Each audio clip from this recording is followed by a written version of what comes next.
அன்பிற்கினியவர்களே, தொழுகையை விடுவது குஃபர், தொழுகையை விடுவது அல்லாஹ்வை மறுப்பதற்கு சமம். சுப்ஹானல்லாஹி ரப்பில் ஆலமீன், லா இலாஹ இல்லல்லாஹ். இமாம் ஷாஃபி ரஹ்மத்துல்லாஹி அலைஹி சொல்கிறார்கள், எவன் ஒருவன் தொழவில்லையோ, 3 நாட்கள் அவனுக்கு வசியத்து செய்ததற்கு பிறகு தொழுகையை நிறைவேற்றவில்லை என்றால் 3வது நாள் முடிவிலே அவனுடைய தலையை சீவிவிட வேண்டும். அவன் முர்த்தத், அவன் மதம் மாறியவன், அவன் இஸ்லாமிய மார்க்கத்தை விட்டு வெளியேறியவன். அவனுக்கு இஸ்லாமிய வாரிசுரிமை சட்டம் கிடையாது. அவனுக்கு ஒரு முஸ்லிமான பெண்ணை திருமணம் முடித்து கொடுக்க கூடாது.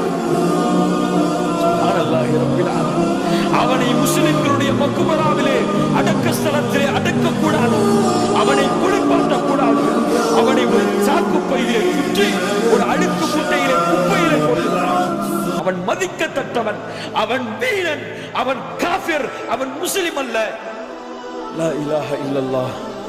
அபூ ஹனீஃபா ரஹ்மத்துல்லாஹி அலைஹி சொல்கிறார்கள், அவனை சிறைபிடிக்க வேண்டும்.